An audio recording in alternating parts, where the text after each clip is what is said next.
रस्सी मिलेगी? कैसी रस्सी? नायलॉन वाली? कोई भी हो, लेकिन मजबूत होनी चाहिए। 50 किलो तक का वजन उठा सके ऐसी कोई। ऐसा क्या उठाना है भाई?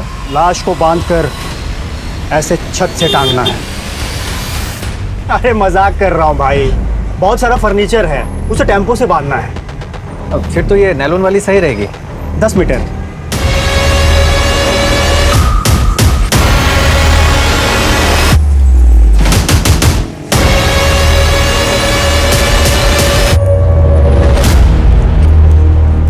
आमतौर पे गुनाह की वजह लालच, जलन, आपसी रंजिश होती है, लेकिन कई बार कुछ गुनाह ऐसे होते हैं जिन्हें लॉजिक के साथ समझना बहुत मुश्किल हो जाता है। और जुर्म के पीछे का जब मकसद ही समझ ना आ रहा हो तो मुजरिम को पकड़ना बहुत मुश्किल हो जाता है। नमस्कार, मैं दिव्यांका त्रिपाठी दहिया स्वागत करती हूँ आपका क्राइम पेट्रोल सतर्क विमेन अगेंस्ट क्राइम की इस श्रृंखला में।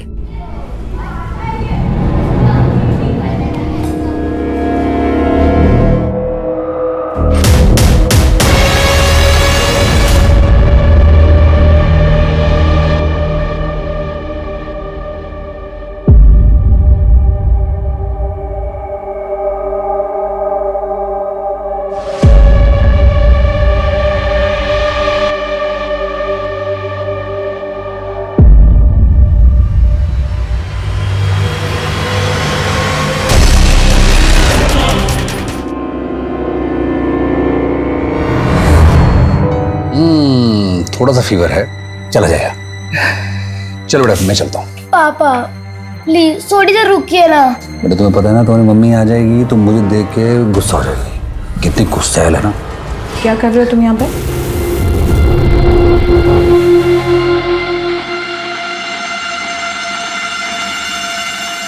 मोक्षा को चोट लगी। मोक्षा बेटा, माय गॉड कितनी सारी लग गई।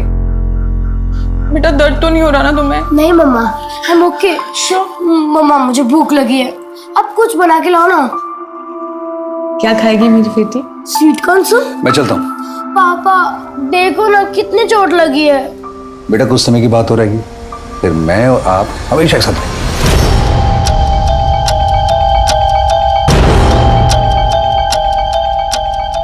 दो मिनट बाहर आना, तुमसे कुछ बात करनी है।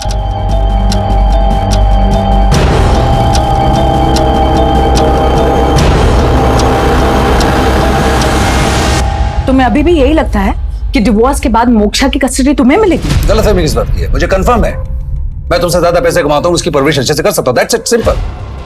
बच्चे की परवरिश के लिए पैसों की नहीं, माँ के प्यार की जरूरत होती है। माँ के प्यार की? माँ को फोन नहीं किया, बाप को फोन किया। कहाँ थी तुम जब उसको चोट लगी थी? ऑफिस में थी मैं, और वैसे भी बहुत सारी रिस्पॉन्सिबिलिटी है मेरे ऊपर ऑफिस की। तुम पे रिस्पॉन्सिबिलिटी है, हम पे कोई रिस्पॉन्सिबिलिटी नहीं है। तुम काम करती हो, हम कोई काम ही नहीं करते यहाँ पर। सारी सप्लाई हैंडल करता हूँ, और अगर हमसे कोई गलती हो जाए तो क्लाइंट से गालियां पड़ती है तुम्हारे बॉस की तरह नहीं। बॉस कहाँ से आ गया हम दोनों की? बोलवाओ मत, मुंह मत खुलवाओ मेरा तुम। एक बात कान खोलकर सुन लो, तुम इस घर में मेरी परमिशन के बिना आने की हिम्मत भी मत करना तुम। और हाँ, डिवोर्स के बाद मोक्षा की कस्टडी तो क्या, उससे मिलने के लिए भी तुम्हें मेरी परमिशन लेनी पड़ेगी, समझे तुम? मैं भी देखता हूँ कि मेरी बेटी से मिलने के लिए तुम उसको रोक कैसे सकती हो। माँ हूँ मैं उसकी। तो मैं उसका बाप हूँ।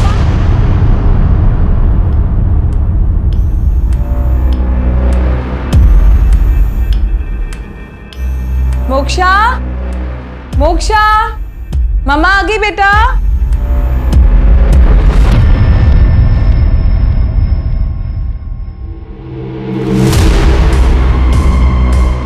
मोक्षा, मोक्षा, मोक्षा, कहाँ चली गई है? बिना बताए कहाँ कहाँ चली जाती है। इसकी फ्रेंड को फोन लगाती हूँ।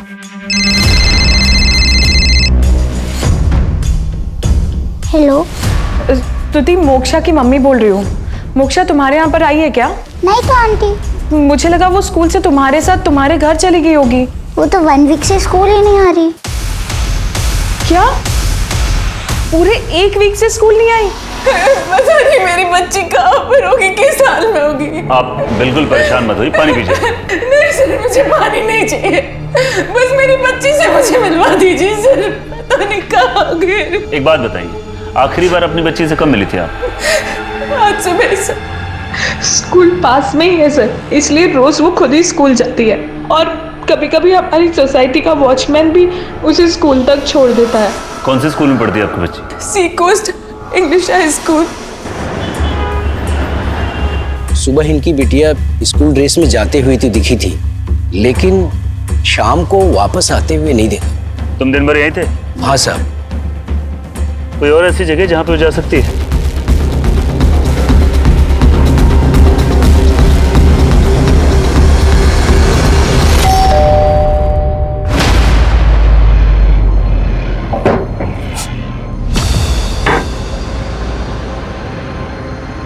क्या हुआ सर? सर क्या हुआ? फोन क्यों नहीं उठा रहे तुम मेरा? सो रहा था, नहीं पता लगा, पर हुआ क्या है?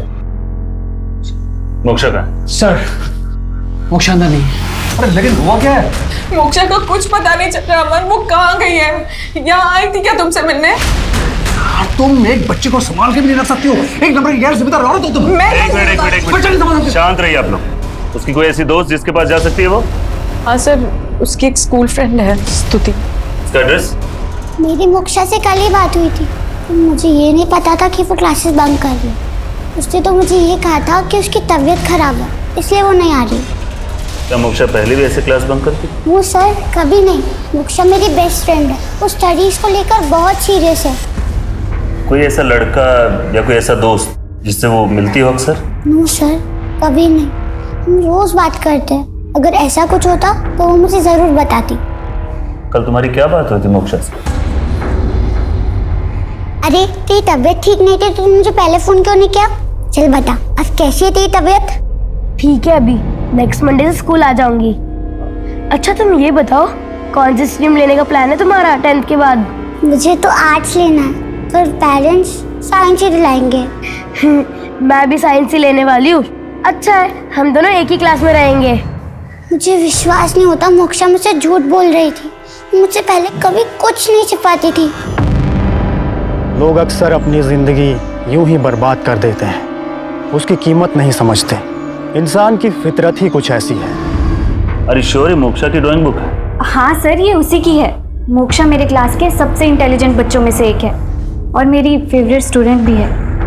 कोई परेशान कर रहा था उसे? ऐसा तो कुछ भी नहीं था। हाँ, एक लड़की थी जिसका मोक्षा के साथ झगड़ा होता रहता था। झूठी झूठी झूठी। लेकिन ये कोई बहुत बड़ी बात नहीं थी, स्कूल में तो ये सब होता ही रहता है। और कोई परेशान करता तो उसे याद कीजिए। नहीं सर, और तो कुछ नहीं पता।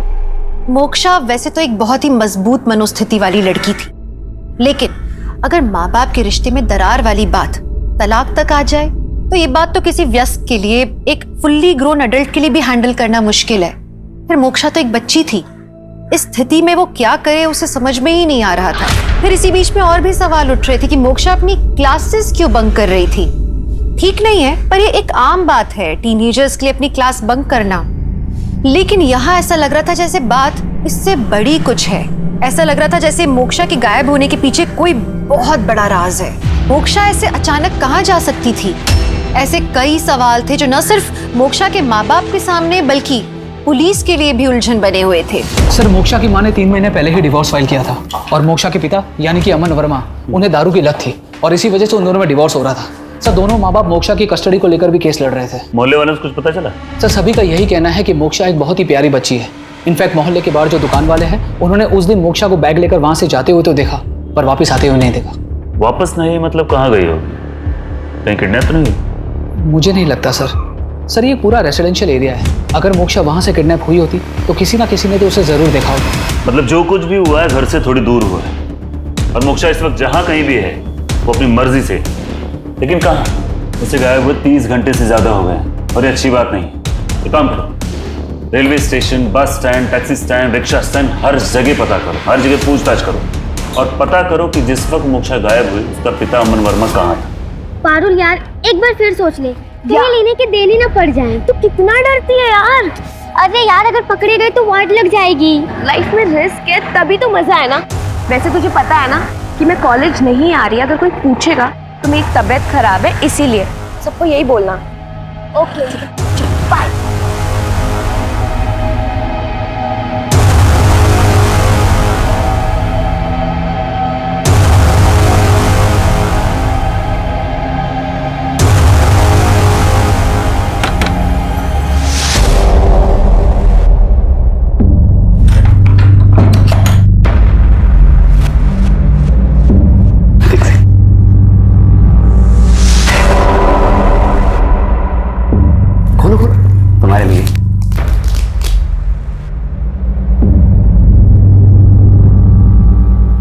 शार्दुल। पहन के दिखाओ ना जरा हमें भी। Thank you. आपके पास टाइम है? क्या हुआ? बहुत गंदी स्मेल आ रही है।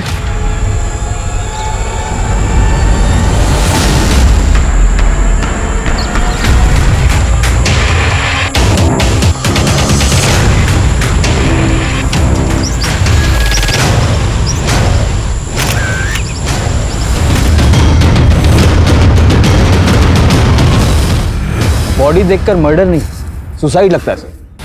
लेकिन मात्रे, कोई इतनी दूर यहाँ जंगल में सुसाइड करने क्यों आएगा? और ये लड़की खुद से इतनी ऊपर लटकी कैसे? सर शायद इसने पहले रस्सी पेड़ पर डाला।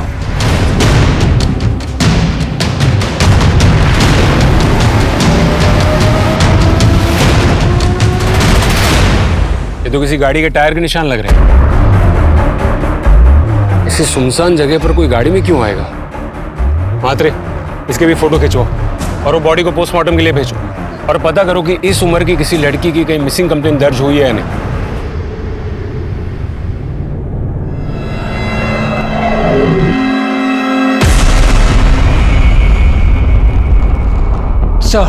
सर मुंबई के सभी पुलिस स्टेशन और ट्रांसपोर्ट अथॉरिटीज को इन्फॉर्म कर दिया है मोक्षा के बारे में।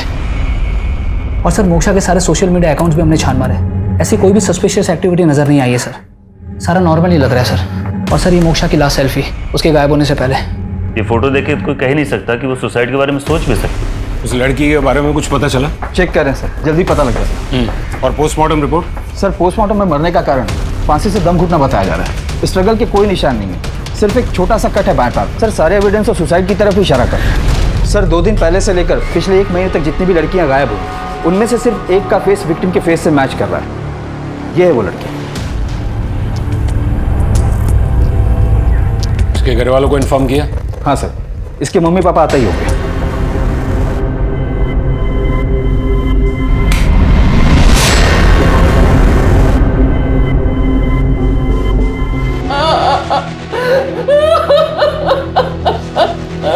देखिए आप शांत हो जाइए।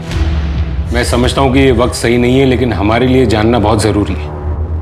जिस दिन रिद्धि गायब हुई थी उस दिन एग्जैक्टली क्या हुआ था? कहाँ जा रही है? बाहर जा रही हूँ। बाहर कहाँ? माँ बाहर मतलब बाहर होता है, आ जाऊंगी। कैसी लड़की है, सीधे मुंह कभी जवाब ही नहीं देती। मुझे लगा कि वो अपनी दोस्त सोनल के यहाँ होंगी। जब मैंने सोनल से पूछा तो उसने मना किया।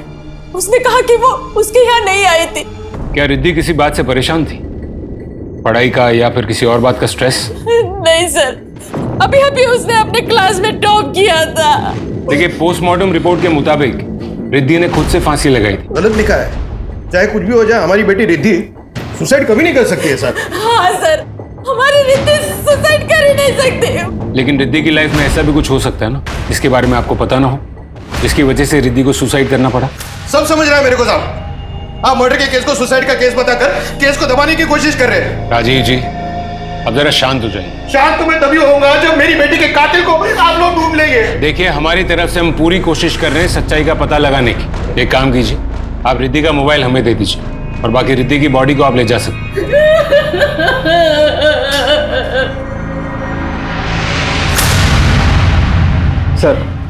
सर अगर 1 सेकंड के लिए ये मान ले कि ये सुसाइड नहीं है तो रिद्धि को मार कौन सकता है? चलो एक बार मान लेते हैं कि पोस्टमार्टम के हिसाब से ये सुसाइड है, लेकिन अगर रिद्धि के माँ बाप इतने श्योर है कि रिद्धि सुसाइड कर ही नहीं सकती, तो मुझे लगता है कि हमें भी मर्डर के एंगल पर नजर डालनी चाहिए। केस क्लोज करने से पहले डबल चेक करने में हर्जी क्या है? एक काम करो, रिद्धि के फोन रिकॉर्ड्स निकालो और सोशल मीडिया भी चेक करो। हमें उसकी पर्सनल लाइफ में और भी पता लगाना होगा सर। और हाँ, क्राइम सीन पर जो गाड़ी के टायर के निशान मिले थे उसके बारे में भी चेक करो। जी सर। देखो भैया, ये कैसा है?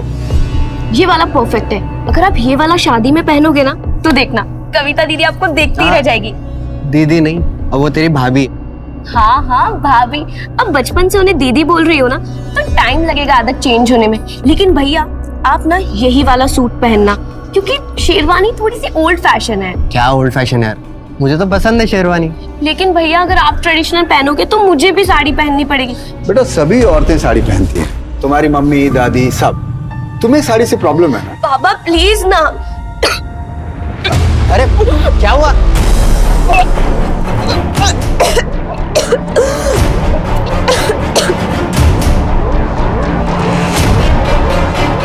अरे कुछ नहीं बेटा, ये सब बाहर का नाप शनाप खाने का नतीजा है। अब बाहर का खाएगी तो उल्टियां करेगी ना।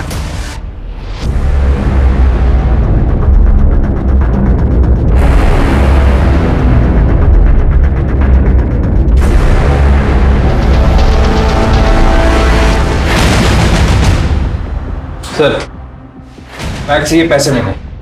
इतने सारे पैसे? ये बैग किसका है? ये रिद्धि का बैग है। तो करीब करीब 50-60 हजार रुपए लग रहे हैं। इतने पैसे आपकी बेटी के पास कैसे आए? सर वो सर छोटी मोटी नौकरी करती थी, शायद उसी में से बचाया होगा। कैसी छोटी मोटी नौकरी? वो तो नहीं पता। आपकी 15 साल की बच्ची नौकरी कर रही है, वो क्या नौकरी करती है आपको पता नहीं? उसके पास इतने सारे पैसे कहां से आए ये आपने कभी उससे पूछने की कोशिश भी नहीं की? सर रिद्धि के सोशल मीडिया को देखकर ऐसा नहीं लगता कि वो सुसाइड कर सकती है। उसके फोन का आखिरी लोकेशन RI ट्रेस हुआ था जहां से हमें उसकी लाश मिली थी। लेकिन सर एक बात है, रिद्धि 1 महीने पहले से किसी गौरव दुबे से देर रात तक बातें करती थी। उसका फोन बंद आ रहा है और एड्रेस भी फेक है। ये गौरव दुबे कौन होगा? शायद सोनल को पता होगा। गौरव दुबे? मैंने किसी गौरव दुबे का नाम नहीं सुना रिद्धि से। और रिद्धि सुसाइड करेगी? ऐसा हो ही नहीं सकता। एक बात बताओ सोनल, उसके स्कूल में सब ठीक था उसके साथ?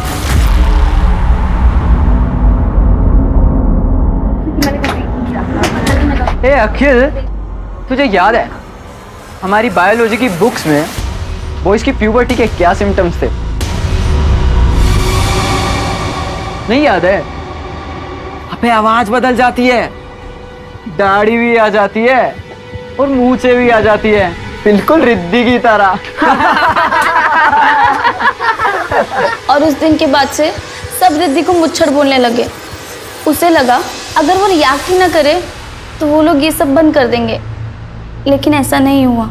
और उस दिन तो अखिल और निखिल ने हद ही पार कर दी।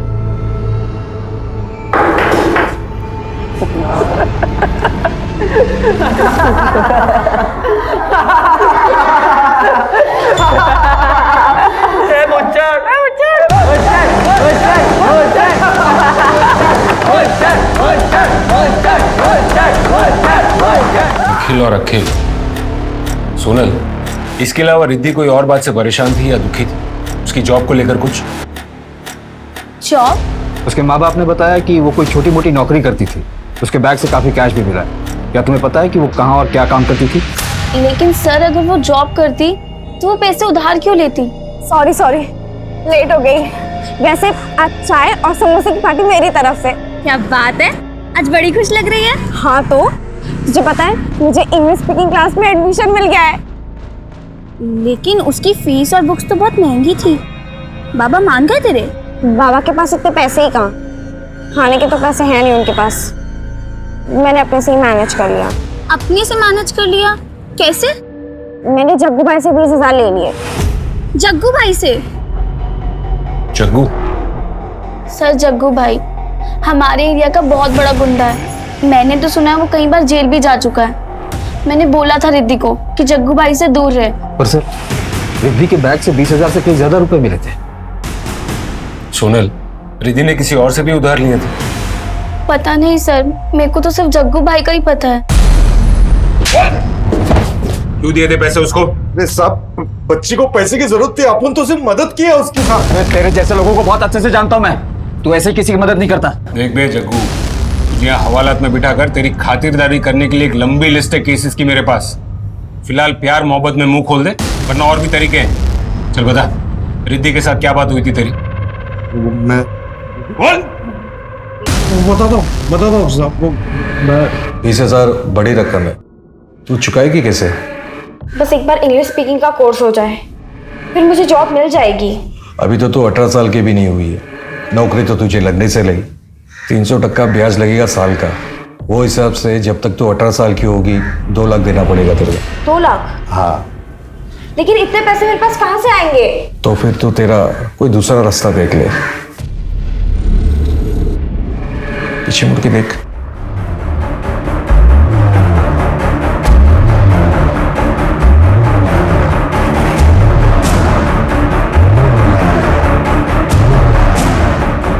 हाँ मेरे पास भाई। मुझसे सब नहीं होगा। अरे ऐसे कैसे चलेगा?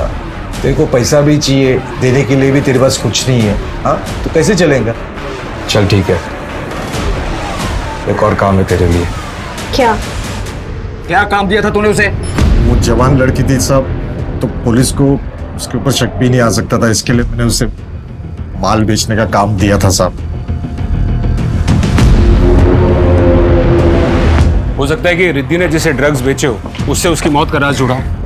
पता करो कि रिद्धि ने किस किस को ड्रग्स बेचे और साइबर टीम से भी कांटेक्ट करो। गौरव दुबे का फोन ऑन हुआ?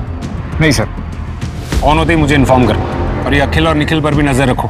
पता करो कि मर्डर के वक्त वो दोनों कहाँ थे। जी सर।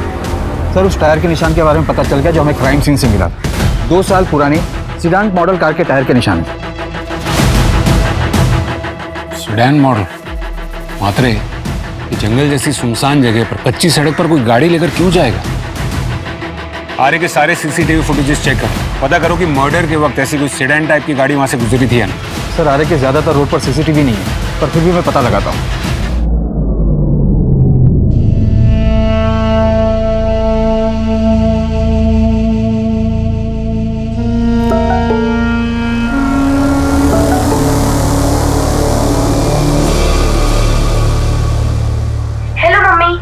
सॉरी, मैं आपको बिना बताए चली आई। आई नो आप मेरे लिए बहुत परेशान होंगे, लेकिन मैं एकदम ठीक हूँ। Don't worry. शाम 7 बजे बॉम्बे व्यू रेस्टोरेंट में मिलते हैं। मैं आपकी वही वेट करूंगी। प्लीज आ जाना।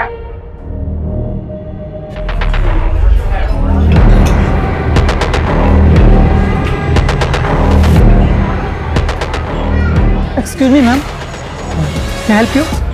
वो मेरी बच्ची। अरे तुम यहाँ क्या कर रही हो? तुम यहाँ क्या कर रहे हो? मुझे वीडियो मैसेज आया मोक्षा का। मुझे भी मोक्षा का वीडियो मैसेज आया। आप लोग मोक्षा के पेरेंट्स हैं?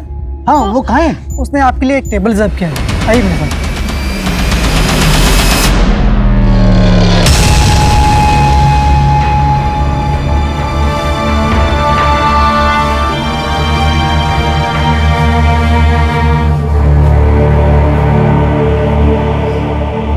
मोक्षा ने टेबल आप लोगों के लिए बुक किया था। पर मोक्षा है कहाँ? मैम वो आपके लिए ये एनवलप छोड़ रही है।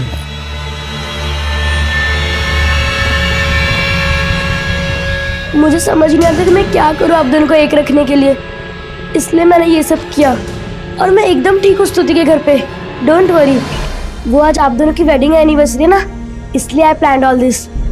और आपको याद है मम्मा, जब मेरी और स्तुति की 5th क्लास में लड़ाई हो गई थी तो आपने मुझे कहा था कि बात करके सारी थिंग्स सॉर्ट आउट कर ले। और अब देखो हम दोनों एकदम बेस्ट फ्रेंड्स हैं। बस आप दोनों भी ऐसे बैठिए, बात कीजिए और सारी थिंग्स सॉर्ट आउट करके जल्दी स्तुति के घर पे आ जाइए। मैं आपकी वेट कर रही हूँ। लव यू मम्मा पापा। चलो। आंटी बिलीव मी, मोक्षा यहाँ नहीं है। पर बेटा वो वीडियो तो उसने तुम्हारे फोन से ही भेजा था ना हमें। हाँ, वो वीडियो काफी दिन पहले रिकॉर्ड किया हुआ था और वो मैसेज भी शेड्यूल था। उसके पास फोन नहीं था ना, इसलिए उसने मेरे मोबाइल से वीडियो बनाया। पर बेटा बताना तो चाहिए था ना। मैं I am sorry uncle. Moksha का प्लान था कि वो कुछ दिनों के लिए गायब हो जाएगी और आप दोनों में फिर से दोस्ती हो जाएगी। I am sorry. मेरी मोक्षा सच में गायब हो गई बेटा। हमारी मोक्षा सच में गायब हो गई।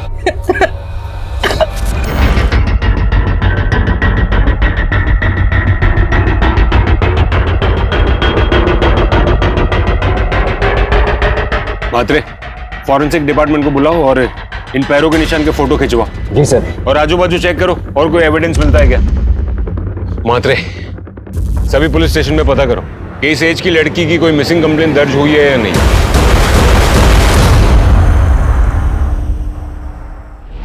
हाँ केलकर साहब, ये वही लड़की है। सर इस फाइल में मोक्षा की सारी डिटेल्स हैं। I'm sure ये केस रिद्धि के केस से जुड़ा है। दोनों केसेस में काफी सिमिलैरिटीज है। एक काम कीजिए पाटिल जी, ये केस आप हमें ऑफिशियली हैंड ओवर कर दीजिए। Will take it direct from here. Okay, Moksha की फैमिली को इन्फॉर्म कर दो। सर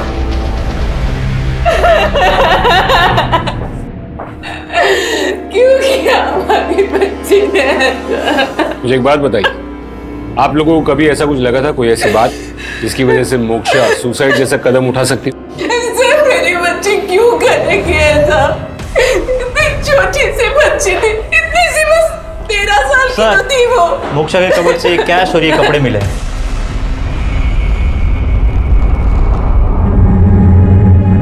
सर ये तो काफी महंगे हैं।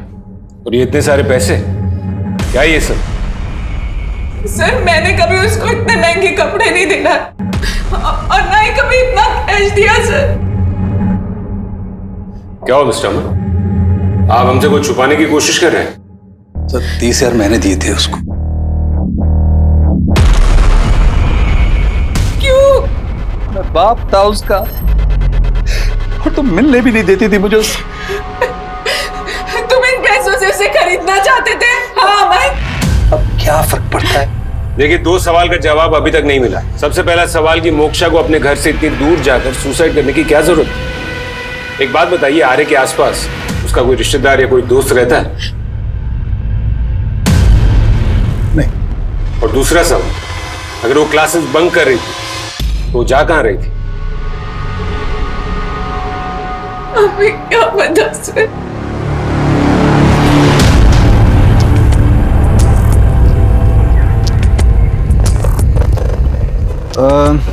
इस ब्रांड का प्रेगनेंसी किट नहीं है, कोई और ब्रांड चलेगा?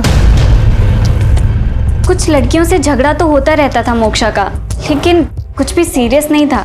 देखिए मैडम, सीरियस है या नहीं है हम तय करेंगे। किससे झगड़ा होता था उसका? किससे झगड़ा होता था उसका? अक्षता।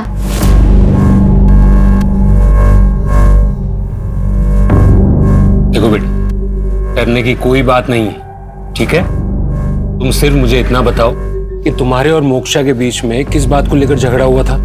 सर वो बहुत अजीब बिहेव कर रही थी। ये क्या कर रही है? ये मेरी नोटबुक है। तेरी है तो क्या हुआ? मेरे पापा रोज मेरी नोटबुक चेक करते हैं, अगर ये सब देख लेंगे तो गुस्सा करेंगे। छोड़ इसे, अगर दोबारा मेरी नोटबुक को टच किया ना तो मैं मैम से बोल दूंगी। ऐसा लग रहा था कि वो जानबूझकर कर रही हो। और सर एक दिन तो उसने पूनम मैम की चेयर पे च्युइंगम चिपका दी थी। तो आपने बुलाया मोक्षा के पापा को? नहीं सर, ये सब तो मैंने बस उसे डराने के लिए कहा था, क्योंकि उसने मेरी नई साड़ी च्युइंगम से खराब कर दी थी। एंड आई नो कि उस दिन मैंने उसे कुछ ज्यादा ही मार दिया था। लेकिन सर 1-2 दिन में मेरा गुस्सा एकदम शांत हो गया था और सब कुछ पहले जैसा नॉर्मल हो गया था। हो सकता है कि टीचर के डर से वो पूरे वीक स्कूल न गई। स्कूल नहीं गई तो गई कहाँ?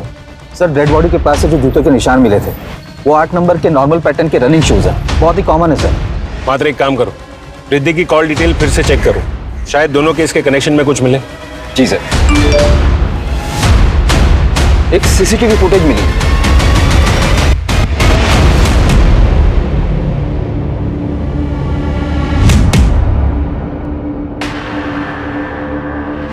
सर ये तो सेम कार मॉडल है जिसके टायर के निशान हमें मिले थे। जरा जूम करना। बस इस गाड़ी के नंबर प्लेट से इस आदमी की डिटेल निकलवाओ और उसको उठा के यहां ले आओ। सर ये फॉरेंसिक रिपोर्ट।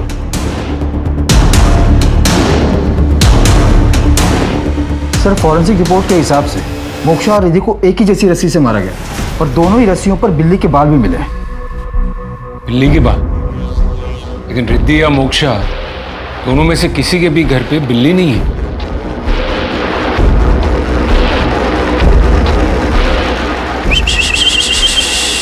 मी गौर से देख इसे, गौर से देख इसे। 24 तारीख को एसवी जंक्शन पे तू उस लड़की से मिला था। कुछ याद नहीं आ रहा सर मुझे। याद दिलाने का टॉनिक है हमारे पास, खाएगा? कुछ याद आया सर मुझे सर एक एड्रेस नहीं मिल रहा था तो बस एड्रेस पूछने के लिए गाड़ी रोकी थी मैंने इसके पास।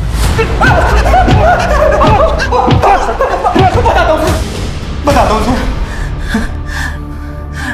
सर, ड्रग्स लिया था मैंने इससे सर। चाहिए? हाँ सच बोल रहा हूँ सर, उस दिन के बाद मैं इससे कभी नहीं मिला और ना ही कभी उस दिन से पहले मिला था सर, कसम से सर।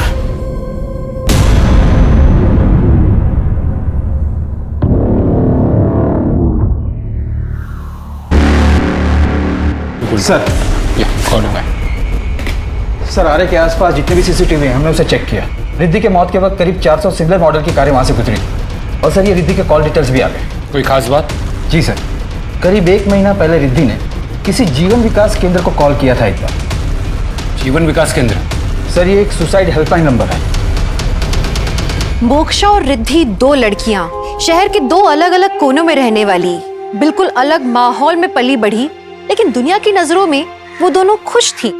इनके सोशल मीडिया पोस्ट देख के कोई नहीं कह सकता था कि ये आत्महत्या जैसा कदम उठा सकती हैं। लेकिन यकीन मानिए, जो जैसा सोशल मीडिया पे दिखता है जरूरी नहीं कि वो वैसा ही हो। इन दोनों लड़कियों के माता पिता को तो असल में मालूम भी नहीं था कि उनकी बच्चियां किस मनोस्थिति से गुजर रही हैं। हम जैसे जैसे बड़े होते जाते हैं, हम असल में भूलते जाते हैं कि जब हम उस छोटी उम्र में थे तो हमारी मनोस्थिति क्या होती थी, हम किसी भी क्रिया पे क्या प्रतिक्रिया देते थे, हमारे एक्शंस का रिएक्शन क्या होता था।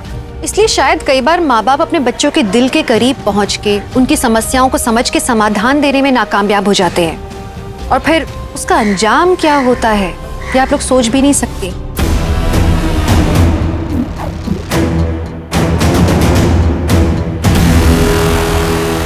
फोन आया होगा सर, लेकिन हम किसी से भी उनका नाम, एड्रेस या पर्सनल इंफॉर्मेशन नहीं मांगते। हम बस उनसे बात करके उनकी समस्या सुनते हैं। हाँ ठीक है, लेकिन आप कोई तो रिकॉर्ड रखते होंगे ना? हाँ, बातचीत की एंट्रीज होती है हमारे पास, पर सॉरी सर, ये बहुत ही पर्सनल बातें होती हैं, हम किसी से भी शेयर नहीं कर सकते। देखिए, हमें एक लड़की की लाश मिली और हम ये तहकीकात कर रहे हैं कि वो वाकई में सुसाइड है या फिर कुछ और। आई कम्प्लीटली अंडरस्टैंड सर, लेकिन हम भी क्या कर सकते हैं, लोग हम पर ट्रस्ट करते हैं। हम उनकी पर्सनल बातें इस तरह से किसी से भी डिस्कस नहीं कर सकते। Thank you.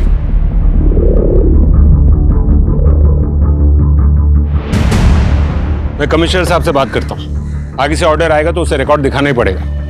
एंड मात्र आई एम श्योर कि रिकॉर्ड में से कोई तो इंपॉर्टेंट बात जरूर सामने आएगी। ठीक है ना? अरे पारुल बेटा, तुम यहाँ क्या कर रही हो? हाय अंकल, वो मैं यहाँ वो अंकल, मेरे कजन को बेबी हुई है ना, तो बस उसी के लिए देखने आए हैं उनको। अच्छा अच्छा अच्छा, ठीक है बेटा, ठीक है, कोई बात नहीं, कोई बात। ये कविता भाभी के पापा थे। अगर इन्हें पता चल जाता ना तो बहुत बड़ी टेंशन खड़ी हो जाती। तू टेंशन मत ले, अबॉर्शन हो गया है ना, जस्ट चल। ये कमिश्नर की ऑफिस से ऑर्डर्स है। आपके बॉस से तो बात हुई होगी ना? हमें रिद्धि के साथ की बातचीत की रिकॉर्ड चाहिए।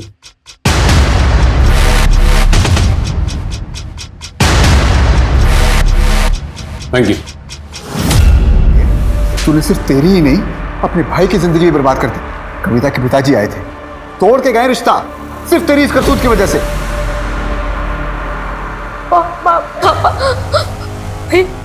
भैया आई एम सॉरी भैया। बचपन का प्यार थी उनमें। भैया आई एम सॉरी। ठीक है सर, उस दिन वहां से 10 कार निकली थी। लोग शॉर्टकट के लिए वो रोड यूज करते हैं। कि दुनिया प्यार मोहब्बत से नहीं, पैसों से चलती है। स्कूल में भी तो अमीर बच्चे अलग, गरीब बच्चे अलग ही थे। मेरी गरीबी का मजाक उड़ाते थे वो लोग। ये अखिल और निखिल का पता लगाओ। जी सर। सर हमने कुछ नहीं किया सर। झूठ बोलना बंद कर। आखिरी बार पूछ रहा हूँ, क्या किया रिद्धि के साथ? सर बच्चे आराम से। बच्चे हो या कोई भी, खून करने के बाद गुनाहगार है सिर्फ ये। कार से पीछा कर रहा था तो उसका पीछा कर रहे थे या नहीं? हाँ सर, उसके खून से हम दोनों को कोई लेना देना नहीं है। हम दोनों तो सिर्फ उसको डरा रहे थे।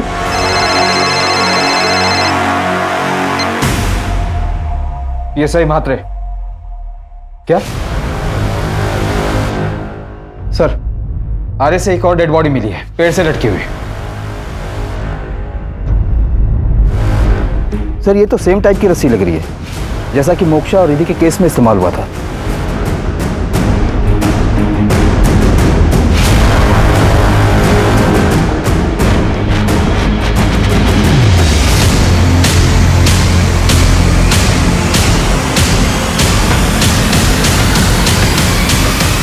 हाथ ने जूतों के निशान देखे? ये तो बिल्कुल वैसे ही जूतों के निशान है जो मोक्षा की बॉडी के पास मिले थे।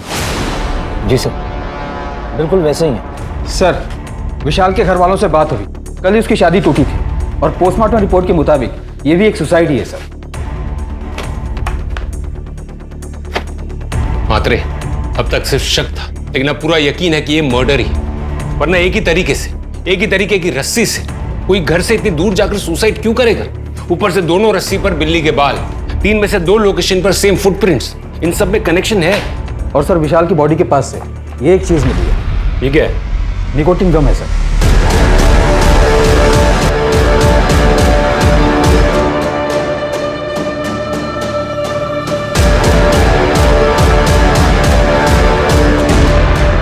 विशाल के कॉल रिकॉर्ड्स चेक किए? हाँ सर, उसने भी जीवन विकास केंद्र पर कॉल किया था।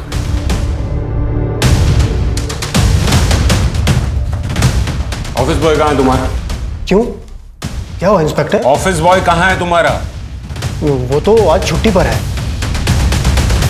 एड्रेस दो उसका।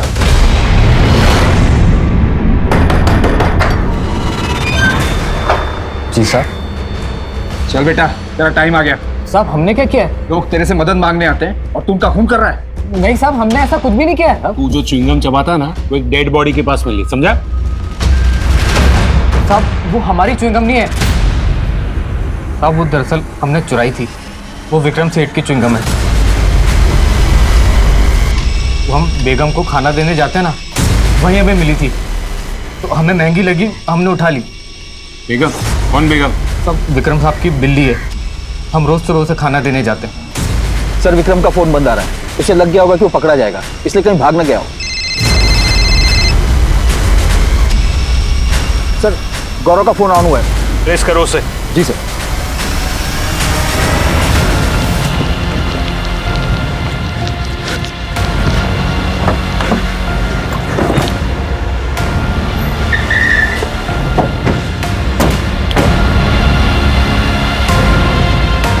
क्या हुआ सर?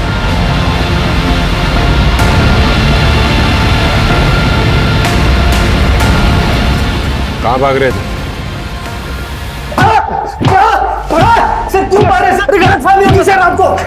मैंने कुछ नहीं किया सर। कुछ नहीं किया तूने, कुछ नहीं किया। रंगे हाथ भागते हुए पकड़ा है तुझे।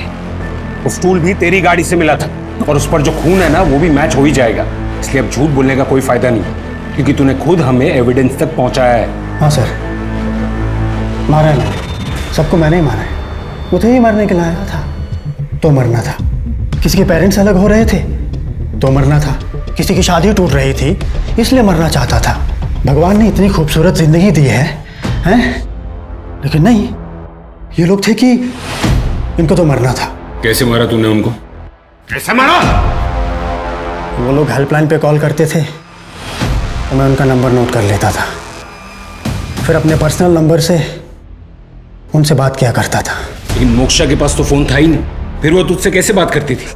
वो अपना स्कूल बंक करके मुझे पीसीओ से कॉल किया करती थी। मेरी मोक्षा से कल ही बात हुई थी, उसने तो मुझे ये कहा था कि उसकी तबीयत खराब है इसलिए वो नहीं आ रही। पहले मैं उनसे बात करके उनका विश्वास जीतता था। भगवान का नौकर हूँ सर, मैं उन्हीं के लिए काम करता हूँ। भगवान का नौकर है, उनके लिए काम करता है, तो बाकी की पूरी जिंदगी इसी हवालात में काटना, उसी भगवान का नाम लेते हुए। विक्रम आम खूनियों की तरह नहीं था। आमतौर पे किसी की हत्या करने के पीछे कोई ना कोई स्वार्थ होता है, लेकिन विक्रम दरअसल वो दिमागी तौर से असंतुलित था।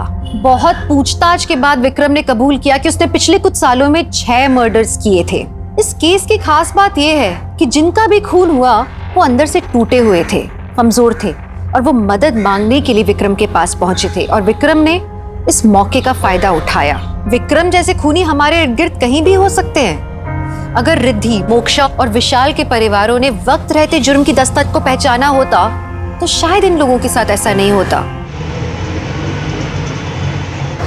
कुछ खा लो पहले, आ जाओ। अनिल, क्या हुआ? क्या खाओगी तुम? बैठो बैठो, क्या खाओगी? अनिल कुछ खाना नहीं है, हमें भूख नहीं है। अरे पकौड़ी खाने के लिए भूख की जरूरत नहीं होती। तीखी भैया, एक प्लेट तीखी पकौड़ी। जी भैया जी। अनिल हम यहाँ पे तुमसे बात करने के लिए आए थे। पकौड़ी आ गई। पकौड़ी खाते खाते भी तो बात कर सकते हो। और खाने के बाद एक प्लेट मम्मी के लिए भी ले आना, खुश हो जाएंगे। वो काला खट्टा, एक काला खट्टा बनाना भैया। अनिल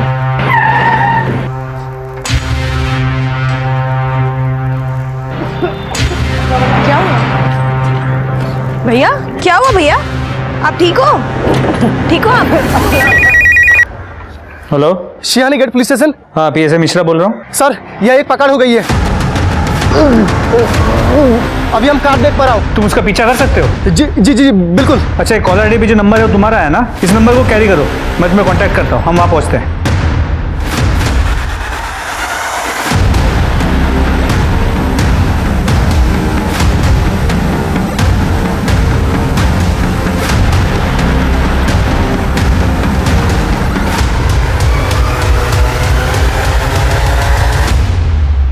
ओ तेरी साहब, वो गाड़ी अचानक मेरे सामने से गायब हो गई।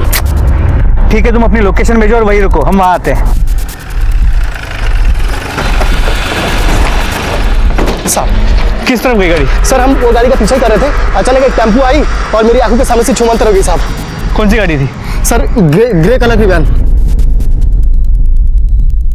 सभी टोल नाकों को अलर्ट कर दो, जो भी ग्रे कलर की वैन दिखती है उसे अच्छे से सर्च करना। गाड़ी शायद हाईवे की तरफ गई है। ठीक है, मुझे अपडेट्स देते रहना। वो लड़का कहाँ है? किसी ने एम्बुलेंस को फोन किया? नहीं साहब। एम्बुलेंस को फोन करो। सर, वो लड़की को जानते हो जिसे ले गए? नहीं साहब, नहीं जानता हूँ। नमस्कार, मैं दिव्यांका त्रिपाठी दहिया क्राइम पेट्रोल सतर्क विमेन अगेंस्ट क्राइम की श्रृंखला में आपका स्वागत करती हूँ। अब आप लोग कहेंगे कि लो, एक और किडनैपिंग केस, फिर वही कहानी। पर आपको मालूम है, समस्या की जड़ भी तो यही है। एक जघन्य अपराध को एक आम सी बात समझ लेना, यही अपराधियों को बढ़ावा देता है। आप जानते हैं, अपराध महज किडनैपिंग, रेप और मर्डर के मामले नहीं है। ये एक आईना है हमारे समाज की जर्जर दशा का। इन अपराधों को जड़ से हटाने के लिए हमें तह तक जाना होगा। इस बारे में बात करना जरूरी है। जिस तरह ठेले वाले ने किडनैपर्स का पीछा करके बहादुरी दिखाई, ऐसे सतर्क नागरिकों की हमारे समाज में बहुत जरूरत है। अब दिन दहाड़े एक लड़की को किडनैप क्यों किया गया? किसने उसे किडनैप किया? उसके साथ वो लड़का कौन था और उसका उस लड़की से रिश्ता क्या था? और उस लड़के को इतनी बेरहमी से क्यों पीटा गया? सवालों के जवाब जानने के लिए हमें इस लड़की के अतीत में झांकना होगा।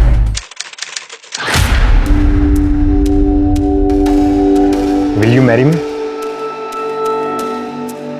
ये क्या मजाक है राहुल? अरे सिमी, ये मजाक नहीं है, हम प्यार करते हैं तुमसे। राहुल, हम तुम्हें सिर्फ 2 महीने से जानते हैं और तुम हमसे शादी करना चाहते हो। हमें तो लगता है हम तुम्हें बरसों से जानते हैं। और क्या जानते हो तुम हमारे बारे में? बताओ। यही कि तुम अपनी माँ से बहुत ज्यादा प्यार करती हो, या किसी भी अनजान इंसान की मदद के लिए हमेशा तैयार रहे। ये तो बड़ी कॉमन सी बात है, कोई भी बता सकता है हमारे बारे में। अच्छा, तुम्हें डबल रोटी खाना बिल्कुल पसंद नहीं। भूखी रह लोगी पर डबल रोटी नहीं खाओगी। और हम ये भी जानते हैं कि तुम हमसे बहुत प्यार करती हो। राहुल, हमें थोड़ा सा टाइम चाहिए। तो ले लो ना टाइम, कोई प्रॉब्लम नहीं है। कितना टाइम चाहिए बोलो? 1 मिनट, 2 मिनट, 4 मिनट, जितना टाइम चाहिए उतना ले लो। हम तो तुमसे प्यार करते हैं और तुम्ही से शादी करना चाहते हैं। और तुम्हें पता है, तुमसे पहले भी ना कई सारी गर्लफ्रेंड्स थी हमें, पर जो तुम्हारे साथ फीलिंग हमें आती है ना, वो कभी किसी और के साथ। सिमी, आई लव यू सो मच। हम भी तुमसे प्यार करते हैं, पर तुम्हें तो हमारी सिचुएशन पता है ना। पापा ने 7 लाख का कर्जा लिया हुआ है और अब उनके जाने के बाद वो सारा का सारा कर्जा हमारे सर पे है। ऐसे में हम शादी के बारे में नहीं सोच सकते। ठीक, तुम बस एक बार हाँ बोल दो सिमी, बाकी सब हम संभाल लेंगे। नहीं राहुल, हम ऑलरेडी तुमसे 1 लाख रुपए ले चुके हैं और वो लोग 2 लाख की डिमांड और कर रहे हैं। तुम्हें पता है, हमें माँ को घर पे अकेला छोड़ने में डर लगता है। ऐसा लगता है पता नहीं कब कौन घर पे आ जाए। एक मिनट। क्यों? हाँ माँ, हम बस घर ही आ रहे हैं। क्या?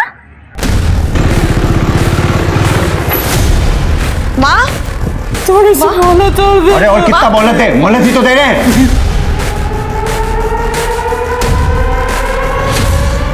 हाय हाय, तो आप आ गए?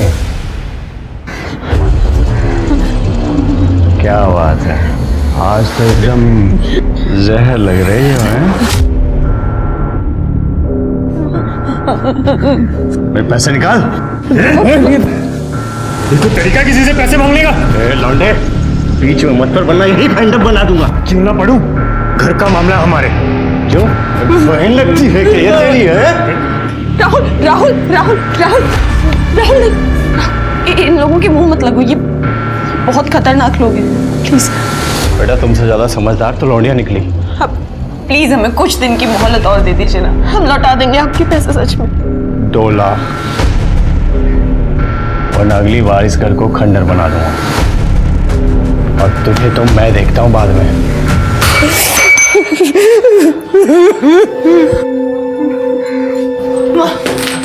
माँ चिंता मत करो माँ, हम इनके सारे पैसे लौटा देंगे बहुत जल्द। आप लोग बिल्कुल भी फिक्र मत कीजिए, हम पैसों का इंतजाम करेंगे आपके लिए। बेटा ऐसे अजनबियों से कब तक पैसे लेते रहेंगे?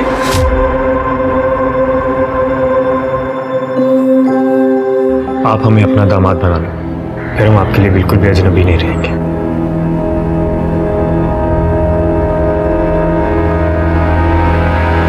आखिर घास चढ़ने चली गई है क्या तुम्हारी, जो इस मनुष्य से शादी करेगा? अरे दुनिया में बाकी लड़कियां मर गई हैं क्या? ज्यादा हीरो बनने की जरूरत नहीं है। अरे इससे शादी करके क्या मिलेगा तुझे? कर्जा, गुंडे, धमकी? अरे अच्छे खासे दिखते हो, कमाते हो, एक से बढ़कर एक लड़की मिलेगी तुमको। हाँ, पर वो सिमी तो नहीं होगी ना। माँ, हम सिमी से प्यार करते हैं और शादी भी उसी से करें। राहुल, अंकल, आंटी जी, हम राहुल के अलावा किसी और के बारे में सोच भी नहीं सकते। हम आपको प्रॉमिस करते हैं, हमारी लाइफ की कोई भी प्रॉब्लम, कोई भी दिक्कत हम राहुल तक नहीं आने देंगे। बंद कर अपना ये ड्रामा। बहुत अच्छी तरह से जानता हूँ तेरी जैसी बिन बाप की लड़कियों को। पहले अच्छे से लड़के को फंसाओ और फिर उनसे अपने खर्चे चलवाओ। यही है ना पापा? क्या पापा? ये बिजनेस हमने अपनी मेहनत से खड़ा किया है। हमारी मेहनत है, एक एक पैसा हमारा है इसमें, इसीलिए जहां भी से खर्च करना होगा ना, वो हम डिसाइड करेंगे, आप नहीं। जहां तक रही बात सिमी की, तो ऐसा है, शादी तो हम इसी से करेंगे, फिर चाहे हमें आपका आशीर्वाद मिले या ना मिले। सिमी चलो। राहुल,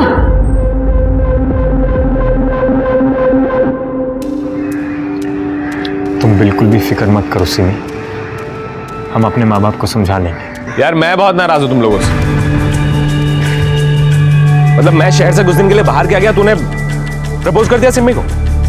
बता देता मुझे कम से कम यार, अगर मैं सिमी को प्रपोज करने वाला होता तो।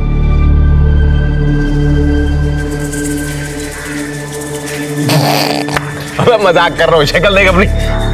सॉरी कमीने, दोबारा ऐसा मजाक मत करना। मुबारक हो। Thank you. कब कर रहे हो सगाई? सगाई नहीं, अब सीधे शादी करेंगे। बस कल ही पंडित से मुहूर्त निकलवाता हूँ। अब हम घर चलते हैं, माँ इंतजार कर रही होंगी, तुम दोनों बातें करो। I love you. Love you too. Bye Anil. Boss, तुझे नहीं लगता तू जल्दबाजी कर रहा? जल्दबाजी कैसी? I mean, तू श्योर है ना कि तुझे किसी से शादी करना? अरे हाँ यार, she is the one I want to grow old.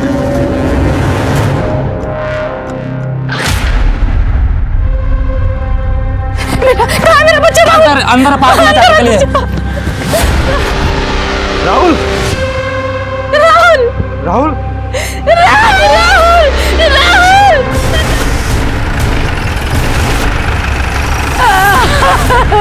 चलिए हटिए, हटाओ इन्हें। मैडम पीछे हटिए, पीछे हटिए मैडम। चलिए। हटिए मैडम। ये अक्सर एक लड़की के साथ यहाँ पार्क में आता था। कौन सी लड़की? तुम पहचानते हो उसे? नहीं सर। मेरे बेटे को खा गई अम्मन। मेरे बेटे में जादू कर रखा था उसने, दिन रात उसके इशारे में नाचता रहता था। वो खा गई सब हमारे बेटे को, उसे पकड़ गया सर। एक मिनट, ये सिमी ऐसा क्यों करेगी? ताकि सिमी को 3 लाख रुपए वापस ना देने पड़े जो हमारे बेटे ने उसे दिए थे। कब की बात है ये?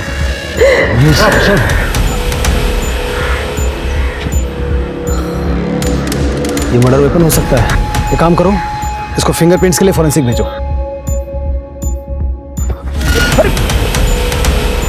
सॉरी सर, मैं उठा दूं। हाँ, हाथ मत लगाना।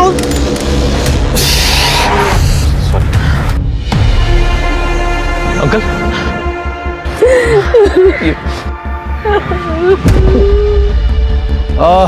ये सिमी का एड्रेस बताइए।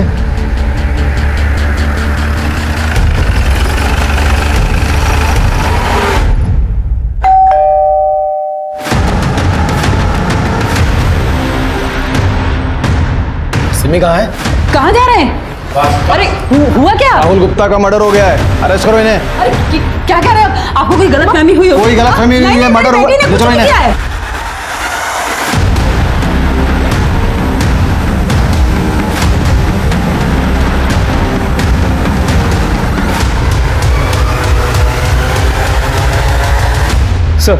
सर उस लड़के अनिल कुमार की हालत काफ़ी नाजुक है। डॉक्टर्स पूरी कोशिश कर रहे हैं। उसके माँ बाप अस्पताल पहुंच गए हैं। हमने 2 कांस्टेबल्स को भी वहाँ तैनात कर दिए। वो लड़की की कोई इन्फॉर्मेशन? जी सर, पता चला कि उस लड़की का नाम सिमी शुक्ला है। कांचन नगर में अपनी विधवा माँ के साथ रहती है। माँ की तबीयत भी कुछ खास अच्छी नहीं रहती। चलो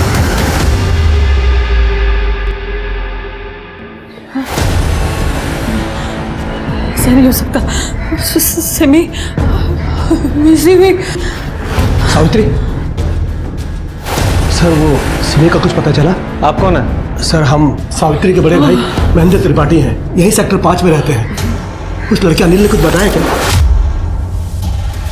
अनिल को अब तक होश नहीं आया और हम सिमी को ढूंढने की पूरी कोशिश कर रहे हैं। आपको किसी पे शक है? हाँ सर, वो संतोष और उसके गुंडे दोस्तों ने ही सब किया होगा। कौन संतोष? सर वो यहाँ पे पैसों की वसूली के लिए आता था। कौन से पैसे? कैसी वसूली? सर मेरे पति ने अपने बिजनेस के लिए मार्केट से 10 लाख रुपए उधार लिए थे। इसमें से 5 लाख रुपए वो वापस भी कर चुके थे, लेकिन उनकी मौत के बाद बाकी के बचे पैसों के लिए उधार देने वालों ने हमें परेशान करना शुरू कर दिया। घर में गुंडे भेजने लगे थे। हमने उनसे थोड़ी मोहलत मांगी और मेरी बेटी ने तो 1 लाख रुपए वापस भी कर दिए थे। इस बीच 2 लाख का ब्याज भी पड़ गया हम पे। फिर वो हमें पैसों के लिए परेशान करने लगे। साहब हमने भी उनको 2 लाख रुपए दिए थे और उन्होंने बाकी के 4 लाख के लिए हमें थोड़ा टाइम भी दिया था। उसके बाद उन्होंने परेशान करना बंद कर दिया? परेशान करना बंद नहीं किया, बस ये समझिए कि घर में आना बंद कर दिया। लेकिन मेरी बेटी को बार बार फोन करके या कहीं जाती थी तो रास्ते में रोक के उसे धमकी देते थे और पैसे वापस देने के लिए बोलते थे। शर्मा, कुछ तो है जो ये लोग हमसे छुपा रहे हैं। एक काम करो, मोहल्ले में इनके बारे में जरा छानबीन करो और साथ ही सिमी की लोकेशन ट्रेस करो। जी सर। और हाँ, ये महेंद्र और सावित्री, इन दोनों के फोन भी ट्रैकिंग पे डालो। हो सकता है ये किडनैपर फिरौती के लिए ना फोन करें। सर सिमी पार्लर का सारा काम हमसे ही कराती थी। अक्सर जाते थे हम उसके घर पर भी। एक लड़का था जो हाथ धोकर उसके पीछे पड़ा हुआ था। कौन लड़का? रोहित नाम था उसका। तो एक दिन जब हम उसके घर पर थे तब सिमी, तुम घर में कैसे घुस आए? आज हम तुम्हारी माँ से तुम्हारा हाथ मांगते ना, ये सब हमेशा के लिए खत्म कर दो। रोहित, तुम ना अपनी ना हद में रहो, समझे? आंटी, कौन है भाई तुम? आंटी हमें अपना दामाद बना लीजिए। क्या? बहुत अच्छी फैमिली है हमारी। अरे आपकी लड़की को ना हमेशा खुश रखेंगे। आंटी हम जैसा लड़का आपको ढूंढने पर भी नहीं मिलेगा, बता रहे हैं आपसे। रोहित चलो यहाँ से। अरे आंटी समझाइए। निकलो यहाँ से। दबा जाओ यहाँ से। धक्का दे दिया। दोबारा अपनी शक्ल मत दिखाना। रोहित इस बात पर इतना नाराज हुआ कि उसने सिमी की स्कूटी तक तोड़ने की कोशिश की। धक्का दे, धक्का दे। ओए, हम क्या धक्का देते? तू है कौन? धक्का किसको दे रहा है? हाँ? बाहर निकल, बाहर निकल। स्कूटी कैसे तोड़ रहा तू? हाथ जानता है किससे बात कर रहा है? अभी तो जा रहे हैं हम, लेकिन तुम सबको देख लेंगे, बता रहे हैं। चल निकल वहां से, चल। सर रोहित किराए पे कमरा लेके रहता था, लेकिन इस समय वो वहां भी नहीं है। मकान मालिक ने बताया वो मेरठ के लिए निकला था। और सर ये देखिए, ये गाजियाबाद टोल नाके का सीसीटीवी फुटेज, जहाँ पर साफ दिख रहा है कि वो शहर से बाहर जा रहा है। लेकिन सर उसके माँ बाप ने हमें बताया था कि वो वहां कभी पहुंचा ही नहीं, और ना ही उसका फोन लग रहा है। और सर इस फुटेज से ये भी पता चला है कि जिस गाड़ी से सिमी को अगवा किया गया वो अभी तक शहर के बाहर नहीं गई। मतलब मुमकिन है कि सिमी अभी भी शहर के अंदर ही है। ये मैं सिमी की सीडीआर ही चेक कर रहा था। वो अनिल के साथ साथ किसी और लड़के से भी बहुत बातें करती थी। राहुल गुप्ता होगा सर राहुल गुप्ता और सिमी का सीरियस रिलेशन था। वो दोनों शादी करने वाले थे। और सर राहुल और अनिल भी बहुत अच्छे दोस्त थे। और जब 2 महीने पहले राहुल का कत्ल हुआ था तो राहुल के घर वालों ने तो सिमी का कहना था कि उधार चुकाने के लिए राहुल ने उसे 1 लाख रुपए दिए थे, जबकि राहुल के परिवार ने बताया कि राहुल ने पहले उसे 1 लाख और उसके बाद 2 लाख, मतलब टोटल 3 लाख रुपए दिए। लेकिन जब हम पूछताछ कर रहे थे तो महेंद्र ने बताया था ना कि उसने 2 लाख रुपए दिए सिमी को। जी सर। और सर सिमी को गिरफ्तार भी किया गया था, लेकिन बाद में उसे जमानत मिल गई, जिस वजह से राहुल का परिवार काफी नाराज था। कहीं ऐसा तो नहीं कि सिमी की किडनैपिंग के पीछे इस राहुल की फैमिली का हाथ हो? क्योंकि राहुल की फैमिली को भी अच्छी तरह से पता था कि सिमी किसी की भी मदद करने के लिए आगे आ जाती है, इसलिए उस किडनैपर ने पेट दर्द होने का बहाना किया। पर सवाल यही है कि सिमी बेकसूर है जैसा हम सोच रहे हैं, या फिर वाकई में राहुल के मर्डर में उसका कोई हाथ है, जैसा कि राहुल के परिवार वाले कह रहे हैं। ये राहुल मर्डर केस की इन्वेस्टिगेशन कौन सा पुलिस स्टेशन कर रहा है? Sir Kavi Nagar police station. चलो एक बार जाके आते हैं। आपके यहाँ जो राहुल मर्डर केस है, हमारे पास सिमी शुक्ला किडनैपिंग केस है जो उससे रिलेटेड है। इसीलिए तो सर हम कह रहे थे कि ये जो सिमी किडनैपिंग केस है वो भी हम लोग को ही देखना चाहिए। कम से कम फाइल देखनी है हमें। अब सर फाइल तो बड़े साहब के पास है, तो मतलब अभी तो नहीं दिखा पाएंगे, थोड़ा टाइम लग जाएगा। ठीक है, अगर फाइल भी नहीं दिखानी तो ऐसा ही सही, हम अपना केस अपने ज्यूरिसडिक्शन में अपने तरीके से इन्वेस्टिगेट कर लेंगे। सर वो तो थोड़ा रूल के अगेंस्ट हो जाएगा ना। रूल हमें भी अच्छी तरह से पता है, और अपना केस हमें कैसे इन्वेस्टिगेट करना है ये भी अच्छी तरह से जानते हैं, वो भी रूल बिना ब्रेक किए। सर जय सर। जय शर्मा, ये राहुल के परिवार की पूरी डिटेल्स निकालो और उसके परिवार से पूछताछ ऐसी जगह करना जो कविनगर पुलिस स्टेशन के ज्यूरिसडिक्शन में ना हो। तुम्हें पता है ना वो कैसे करना है? सर तब तक मैं डीसीपी सर से बात करता हूँ कि राहुल मर्डर केस की फाइल जल्द से जल्द हमें ट्रांसफर करें। लेकिन एक बात समझ में नहीं आ रही है, क्योंकि फिरौती का भी कोई कॉल नहीं आया है। कहीं ये राहुल के परिवार का बदला तो नहीं है कि उन्होंने किडनैप कर लिया हो, या फिर सिमी ने ही कुछ ऐसा किया हो कि उसका किडनैप हो गया। सिमी ने ऐसा क्या किया होगा? कौन हो तुम? प्लीज मुझे जाने दो, प्लीज मुझे क्यों लेकर आए हो यहाँ पे? मुझे जाने दो ना प्लीज, बचाओ। अरे भाई, अब लोग शादी से पहले लड़के और लड़की के बारे में जानना जरूरी समझते हैं, और इसमें बुराई नहीं है। आजकल का जमाना ही ऐसा है, क्या करें। हाँ। मोंटी, अरे वो तो अच्छा लड़का है, थोड़ा गुस्से वाला है बस। हाँ, उसका एक भाई है ना, राहुल, है ना? हाँ, हमने सुना है उसका मर्डर हुआ था। हाँ, राहुल के मौत के बाद वो काफी टूट गया था बेचारा, और वो तो उसी दिन सिमी को मारने जा रहा था। वो तो अच्छा हुआ कि हम दोनों ने उसे बचा लिया था। अरे मैडम, बहुत भड़का हुआ था वो, क्या बताएं। उस दिन वो जुए में 5000 हार गया था, है ना? हाँ, भड़का हुआ था, लेकिन कौन सी बात पर भड़का था वो? कौन? भाभी जी, हम इस्त्री वाला, आपका हमेशा का इस्त्री वाला छुट्टन भैया, उनको ज्वार हो गया है, तो उनका जगह पे हम आए। ये आपके कपड़े लीजिए, गिन लीजिए। अरे रे रे रे रे, इतना छुटका लड़का का तस्वीर पे माला, ये तो बहुत छोटी उम्र में चला गया। क्या हुआ था? कौन है ये? हमारा बेटा राहुल। जिससे प्यार करता था उसी ने इसे मार दिया। पर तुम क्यों पूछ रहे हो सब? अरे वो तो ऐसे दिख गया तो हमने पूछ लिया। अब भाभी जी और कपड़े हैं? देख के शाम को देते हैं। ठीक है, हम कल आते हैं। भाजी कैसा दिया भैया? अरे कैसी सब्जी है ये, एक भी ताजी नहीं। अंदर जाओ, ताजी सब्जी ले आओ। अरे बहन जी, आप भी ताजी सब्जी लीजिए ना। अरे आप तो वही है ना जिसके जवान बेटे का कत्ल हुआ था? माफ कीजिएगा बहन जी, दरअसल हम एक संस्था में काम करते हैं और हम लोगों को इंसाफ दिलाने के लिए पुलिस पर प्रेशर बनाते हैं। यूँ चुटकियों में केस सुलझाते हैं हम। और हमने सुना है कि आपके बेटे के कातिल को पकड़ा नहीं अब तक। पकड़ा गया था पर पुलिस ने जमानत पर छोड़ दिया। हमको नहीं लगता कि हमें अब आपकी जरूरत पड़ेगी। अरे ऐसे कैसे? जब इंसाफ नहीं मिलता है तो उसे छीनते हैं। वैसे कातिल से आपका मतलब वो कमीनी सिमी है क्या? कोई सबूत है क्या उसके खिलाफ आपके पास? सबूत? हमारे बेटे की सारी मेहनत की कमाई खा गई हो। एक वही तो था हमारे घर में कमाने वाला, और जब उसका इससे मन नहीं भरा तो नागिन हमारे बेटे को ही टस। सर गुप्ता परिवार में अकेला राहुल था जो कमाता था। उसके पहले भी काफी अफेयर्स रह चुके हैं, लेकिन जब से सिमी उसकी जिंदगी में आई थी वो काफी बदल गया था। और दरअसल राहुल और सिमी एक दूसरे को लेकर काफी सीरियस भी थे। और ये 2 लाख रुपए का माजरा क्या है? सर ये बात तो हम प्रमोद को पूछ नहीं पाए, लेकिन महेंद्र का अब भी यही कहना है कि 2 लाख रुपए उसने दिए थे। सर मैं बताती हूँ 2 लाख का माजरा क्या।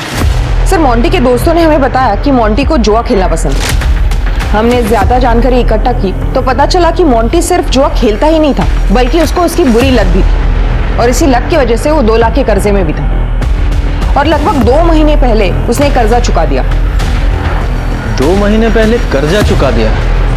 कहाँ से? कहीं ये वही 2 लाख रुपए तो नहीं है जो राहुल का परिवार कह रहा था कि राहुल ने सिमी को दिए थे?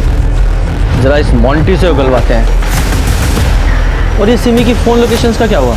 सर उसके मोबाइल की लास्ट लोकेशन मार्केट की थी, जिसके बाद उसका फोन स्विच ऑफ हो गया।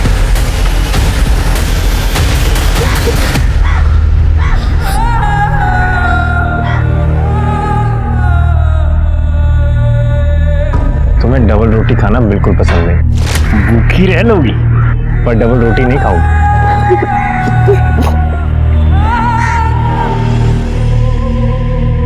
डबल रोटी से चिढ़ होने के बाद भी सिम्मी का उसे खाना इस बात को दर्शाता है कि अत्याचारों के बाद भी सिम्मी पूरी तरह से फाइट कर रही थी जीने के लिए। इस बीच पुलिस छोटे से छोटे लीड को फॉलो कर रही थी ताकि वो सिम्मी तक जल्द से जल्द पहुंचे, लेकिन पुलिस को कोई सफलता नहीं मिल पा रही थी। रोहित का कुछ पता नहीं चल रहा था और संतोष जो पैसों की रिकवरी करता था वो भी अंडरग्राउंड था, उसका फोन बंद था। पुलिस को समझ नहीं आ रहा था कि उसने अचानक शुक्ला परिवार को परेशान करना क्यों छोड़ दिया। साथ ही पुलिस को राहुल के परिवार पे भी शक था, इसलिए बहुत ही चालाकी से पुलिस ने मोंटी को पकड़ने के लिए जाल बिछाया। हनुमान मंदिर की तरफ। ठीक है, ये सामने से आता दिखाई देगा। इधर वही है ना? हाँ। इधर टी शर्ट वाले के सामने रोको। अरे कौन है आप लोग और हमने क्या किया? एक्सीडेंट आपकी गलती वजह से हुआ है, हमें कहाँ लेके जा रहे हैं आप? परेशान क्यों हो रहा है तू? बताते हैं। देख गवर्नमेंट सर्वेंट है हम, आईटी डिपार्टमेंट से। अच्छा, तब गवर्नमेंट किडनैपिंग भी कराती है? हाँ, साइड होके हमें जाने का है। शांति से बैठा रहे। मोंटी गुप्ता, तेरी सारी कुंडली है हमारे पास। कहाँ रहता है, क्या करता है, सब कुछ। ऑनलाइन जुआ खेलता है ना तू? पता है ना इलीगल है। ये बता, कुछ महीने पहले 2 लाख रुपए तूने कहाँ से कमाए? हम आपको क्यों बताए? कौन है आप लोग? हाँ, गाड़ी साइड में लगाई, हमें जाने का है। बता ना। बोल। वो लड़की तुमको बर्बाद कर देगी। पता नहीं ये बात तुम्हें समझ में क्यों नहीं आ रही है? बेटा क्या हो गया है तुमको? फिर बंद करो ये ड्रामा अपना। और तुम समझते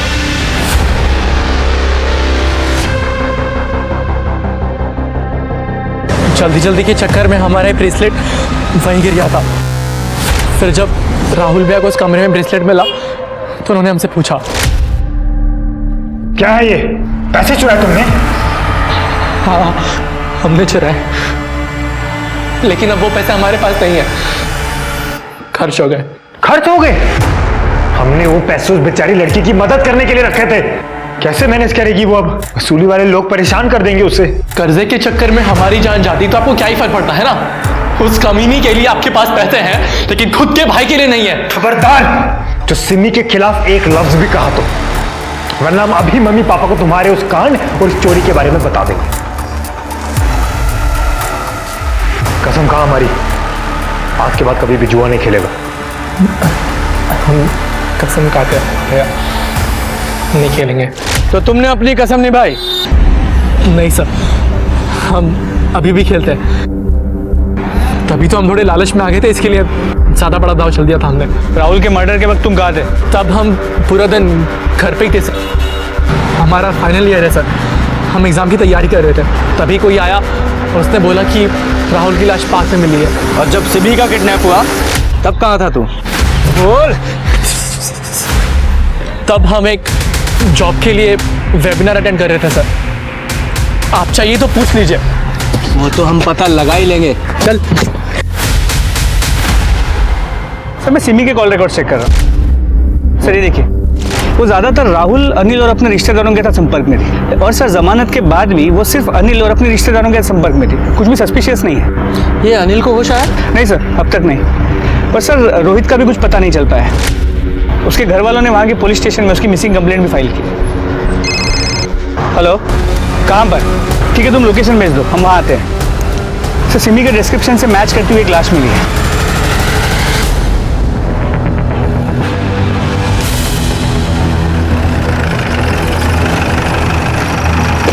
सर यहाँ से एक आदमी गुजर रहा था जब उसने ये देखा और हमें कॉल किया। जरा आसपास चेक करो।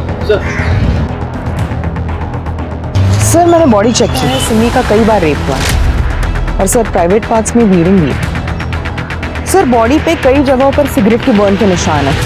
सर ये देखिए, हो सकता है सर। बॉडी को पोस्टमार्टम के लिए भेजो।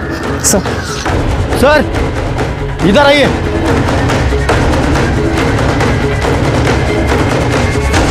ये देखिए सर।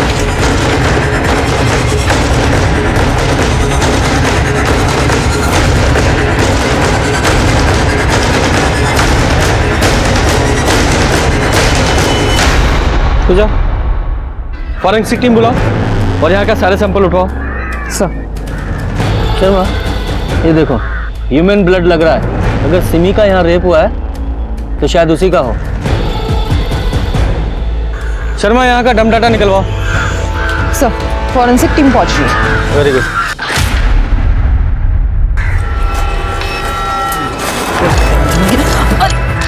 माफ कीजिएगा बहन जी।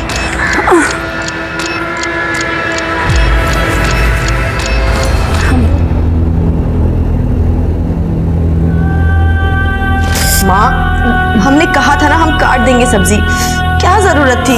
अब देखो। अरे कोई बात नहीं बेटा, सब तो घर में लगा ही रहता है, इसमें कौन सी बड़ी बात है। माँ तुम्हें खरोंच भी आ जाती है ना, हमारी जान निकल जाती है। इधर आओ। मैं प्यार करती है। हाँ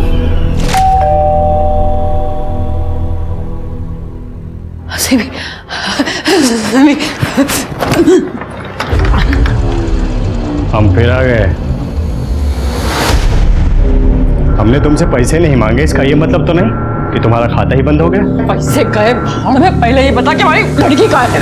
कहाँ की हमारी सिमी कहाँ है? लड़की कहाँ है बता। अरे सटिया गई है क्या? क्या रे, बहुत मुश्किल से दीदार हुए रे तेरे। हाँ, अरेस्ट करो तीनों को। किस लिए?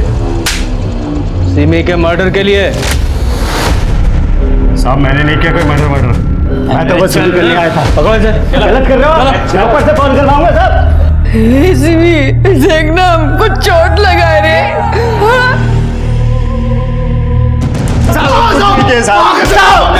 कुछ नहीं किया साहब। 3 दिन से कहाँ थे तुम लोग? बोलो। साहब मेरठ गए थे दूसरे असाइनमेंट पे। आप चाहो तो लॉज की डिटेल चेक कर लो, जहां हम रुके हुए थे। लेकिन हमने उस लड़की को नहीं मारा साहब। अगर तूने नहीं मारा तो किसी और को मारने की सुपारी दी होगी तूने। बोल। अरे साहब आप खुद सोचो, मरा हुआ आदमी पैसे भी तो नहीं देता है ना। जब तक इनकी कहानी क्रॉस चेक नहीं हो जाती, इन्हें हवालात में ही रखो। साहब हमने कुछ नहीं किया साहब। सर हॉस्पिटल से कॉल आया था, अनिल ठाकुर को होश आ गया है। सर सिमी को उनकी मदद करने के लिए जाने की क्या जरूरत थी सर? क्या हुआ भैया, आप ठीक हो? अगर वो नहीं गई होती तो सर आज जिंदा होती। कॉल रिकॉर्ड से पता चला है कि राहुल के बाद तुम सिमी को बहुत ज्यादा फोन करने लगे थे। सर राहुल की मौत के बाद डिप्रेशन में थी सर वो। सर मैं राहुल का भी दोस्त था और सिमी का भी दोस्त। दोस्ती का फर्ज निभा रहा था सर। मैं इतना चाहता था कि सिमी जल्दी से जल्दी डिप्रेशन से बाहर आ जाए। तुम्हें क्या लगता है राहुल और सिमी को कौन मार सकता है? रोहित ने मारा होगा सर। सर उसके चेहरे पे जो उस दिन नफरत थी ना सिमी को लेकर, मुझे आज भी याद है सर। अभी तो जा रहे हैं हम, लेकिन तुम सबको देख लेंगे, बता रहे हैं। और तुम्हें राहुल और सिमी के रिश्ते से या उनके होने वाली शादी से कोई प्रॉब्लम नहीं थी ना? कैसा सवाल है सर ये? एकदम सीधा सवाल है। तुम राहुल के दोस्त थे तो राहुल के लिए, सिमी के लिए तुम खुश थे ना? मेरा दोस्त सेटल होने जा रहा था, मैं खुश था सर उसके लिए। सर अब अनिल को जिस तरह देख रहे थे, आपको अनिल पे डाउट है? शर्मा तुम खुद सोचो और फिर मुझे बताओ, इन किडनैपर्स को कैसे पता कि सिमी एग्जैक्टली कब और कहां मिलेगी? अगर वो घर से उसका पीछा कर रहे होते तो रास्ते में कहीं भी उसे उठा सकते थे, लेकिन उन्हें एग्जैक्टली पता था कि वो कहां है, कैसे?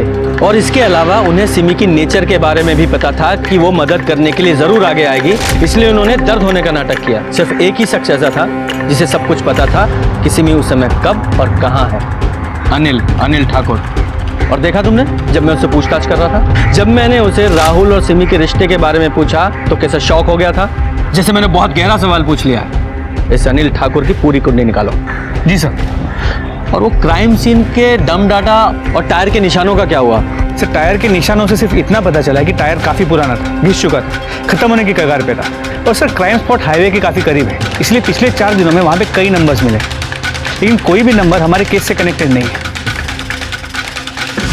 मोंटी के बयानों को जब पुलिस ने क्रॉस चेक किया, उसकी हर बात सही निकली। और जब रोहित पुलिस को मिला, पुलिस को लगा कि उनके हाथ कोई बहुत बड़ी लीड लगने वाली है, लेकिन ऐसा हुआ नहीं। 26 जनवरी को रोहित बाइक से मेरठ जा रहा था, उसे तुरंत डिस्ट्रिक्ट हॉस्पिटल ले जाया गया। इसका मतलब ये है कि वो तब तक बेहोश था। तो 27 जनवरी को एक और संभावना थी कि हो सकता है ये पूरा प्लान रोहित ने बनाया हो और ये किडनैपिंग होने से पहले वो शहर से बाहर जाने की कोशिश कर रहा हो। तभी पुलिस को एक और चौंकाने वाली खबर मिली। पुलिस सिमी की बॉडी उसकी माँ सावित्री को हैंडओवर करना चाहती थी। वो उन्हें कांटेक्ट करने की कोशिश कर रहे थे, लेकिन कांटेक्ट हो नहीं पा रहा था, और इसलिए उन्होंने एक कांस्टेबल को भेजा सावित्री को बुलाने के लिए।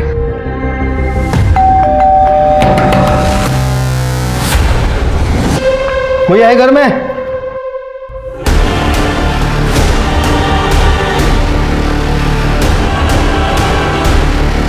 आई सर।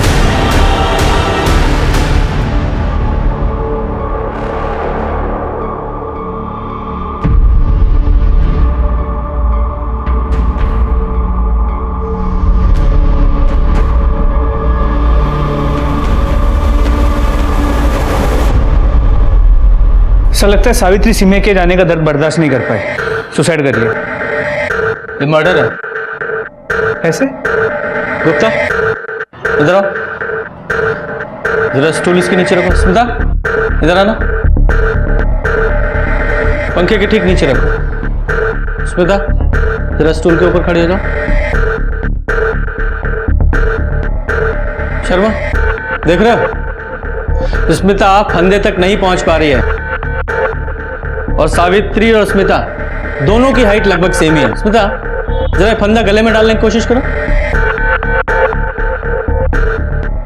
हाँ देखा, फंदे तक नहीं पहुंच पा रही है। इसका मतलब यह हुआ कि सावित्री ने किसी तरह यह फंदा अपने गले में अगर डाल भी लिया होगा तो स्टूल से उसकी हाइट कम से कम 5 से 6 इंच ऊपर हो जाती है। उस स्थिति में उसने कैसे ये स्टूल जमीन पर गिराया? पॉसिबल ही नहीं है। और स्टूल देख रहे हो, लकड़ी का है, काफी भारी है, यानी कि किसी ने उसको पहले मारा और फिर इस फंदे से लटकाया ताकि सुसाइड लगे। नीचे आ जाओ। सर गले पर स्ट्रैंगुलेशन के मार्क्स तो है ही, एक बार पोस्टमार्टम हो जाए तभी जांच सही दिशा में आगे बढ़ पाएगी। सावित्री, सावित्री, तुमने ऐसे क्यों किया सावित्री? अरे हम थे ना तुम्हारा ख्याल रखने के लिए। आपकी बहन ने सुसाइड नहीं किया है, हमें लगता है कि उनका मर्डर हुआ है। आपको क्या लगता है किसने किया होगा ये सब? हमको लगता है ये सब और राहुल के परिवार ने किया है साहब। उस दुलारी ने हमारी बहन पर हमला भी किया था बाजार में साहब। ये हमारी बहन के हाथ पे निशान और इसके चेहरे पे चोट के निशान, ये सब उसी वजह से है साहब। और वो दुलारी हमारी बहन को धमकी भी दे रही थी राहुल की मौत का बदला लेने का।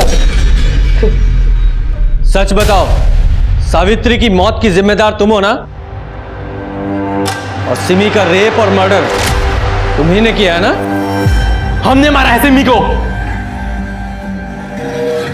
मार दिया हमने उधर के बात को। आइए अरेस्ट कीजिए हमें। मेरा बच्चा, मेरा जिगर का टुकड़ा, मेरा राहुल है, मेरे जिगर के टुकड़े को मार दिया। इस सिमी नौगिन ने मेरे जिगर के टुकड़े को मारा। मैंने इसको मार दिया, मैंने इसकी माँ को मार दिया, मैंने मारा। गिरफ्तार कर लो मुझे, हमें कोई फर्क नहीं पड़ता, गिरफ्तार कर लो।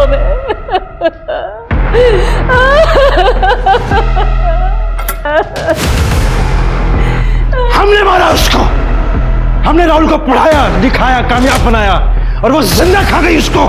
हमने मार दिया उसको। जो करना है कर लो, करो गिरफ्तार। ले चलो सबको थाने।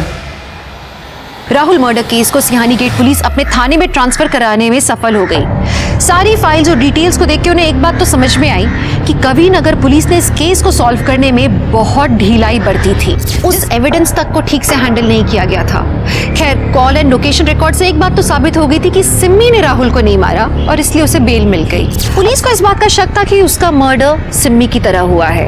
एक बात और पुलिस को पता लगी कि सोने से पहले सावित्री सोने की दवाई लेती थी, स्लीपिंग पिल्स लेती थी। कुछ स्लीपिंग पिल्स उस बोतल में से खाली थी और वो सोफे के नीचे मिली।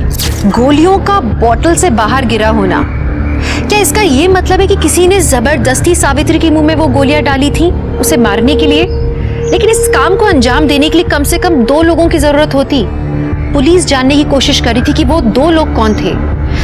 लेकिन इसी बीच में सिमी के पोस्टमार्टम रिपोर्ट से कुछ चौंकाने वाली बात सामने आई।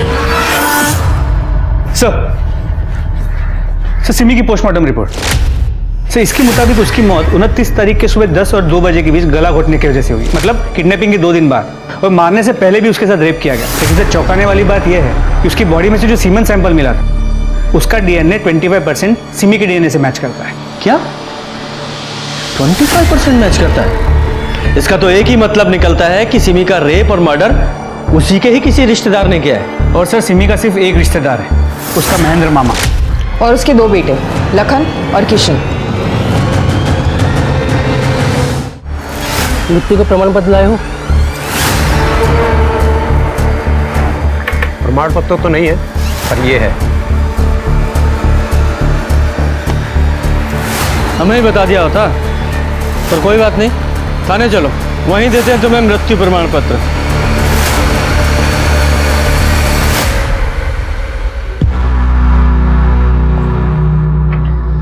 यह है उस सीमेन सैंपल की डीएनए रिपोर्ट जो हमें उस जगह मिला जहां सिमी का रेप हुआ था। और तीसरा, ये तेरे लंबे बाल हमें उस रस्सी पर मिले जहां तुमने अपनी बुआ सावित्री को लटकाया था। इतने सारे सबूतों के बावजूद कौन सा ऐसा वकील है जो तुम्हें बचा लेगा? बोलो।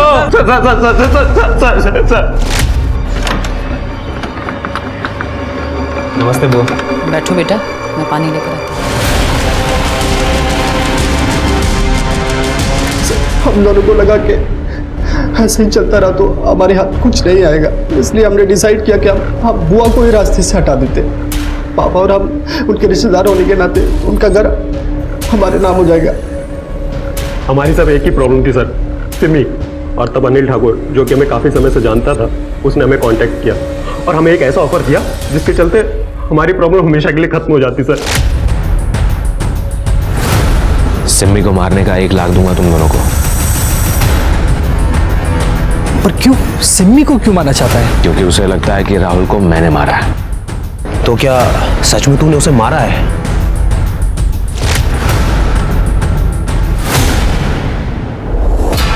हम ना उससे बहुत प्यार करते हैं, शादी करना चाहते हैं और बहुत ज्यादा सीरियस है उसके लिए।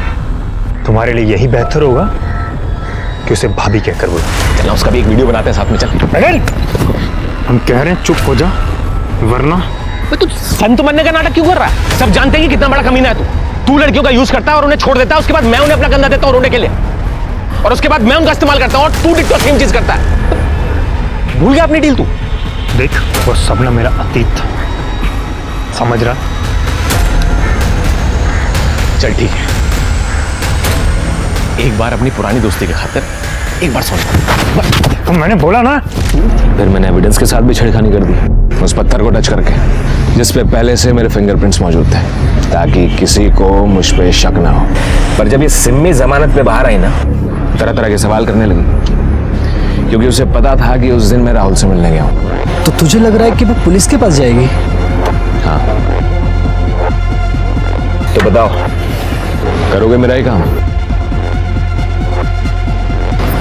तेरा एडवांस 25,000 है, बाकी काम होने के बाद।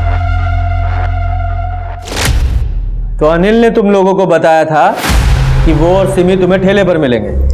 अनिल इसे वहां ले गया था ताकि हम उसे किडनैप कर सके। हम उसे सर उस घर में ले गए जहां पहले हमने उसका रेप किया, और फिर सिमी को मारने के बाद हमने सावित्री बुआ को भी ठिकाने लगाने की ठान ली थी। तो जेल जाने की तैयारी कर लो अब। सिम्मी, उसको उसके कजिन्स ने धोखा दिया। आमतौर पे हर माँ बाप को अपना बच्चा सच्चा और सीधा साधा नजर आता है, जब तक कि वो बच्चा पूरी तरह से अपने माँ बाप को गलत साबित नहीं कर देता। एक तरफ गुप्ता परिवार के मन में कड़वाहट थी, और दूसरी तरफ अनिल ने सिम्मी के इमोशंस का फायदा उठाया, उसे हनी ट्रैप में फंसाया, उसका रेप और मर्डर किया, सिर्फ इसलिए क्योंकि वो अपने राज को राज रखना चाहता था कि उसने राहुल का मर्डर किया था। सबूत के नाम पे पुलिस के पास सिर्फ बयान थे लखन और किशन के कि राहुल का मर्डर अनिल ने किया था, इसलिए पुलिस ने सिम्मी के रेप और मर्डर केस में सबूत जुटाए, केस को मजबूत बनाया, जिसका नतीजा था अनिल को आजीवन कारावास मिला। अपने बच्चों पर भरोसा करना बहुत जरूरी है, ये उन्हें कॉन्फिडेंस देता है, पर वहीं अपने बच्चों पर नजर रखना भी जरूरी है, ये उनकी बेहतर भविष्य की संरचना करता है। तो चलिए, मैं दिव्यांका त्रिपाठी दहियाब लेती हूँ आपसे विदा। अपना और अपने परिवार का ख्याल रखिए। देखते रहिए क्राइम पेट्रोल, सतर्क, विमेन अगेंस्ट क्राइम। एक औरत पर वार, अब हर औरत का भार। जय हिंद। क्राइम पेट्रोल के और भी दिलचस्प कहानी देखने के लिए हमारे चैनल को सब्सक्राइब करें और बेल आइकॉन दबाना न भूलें।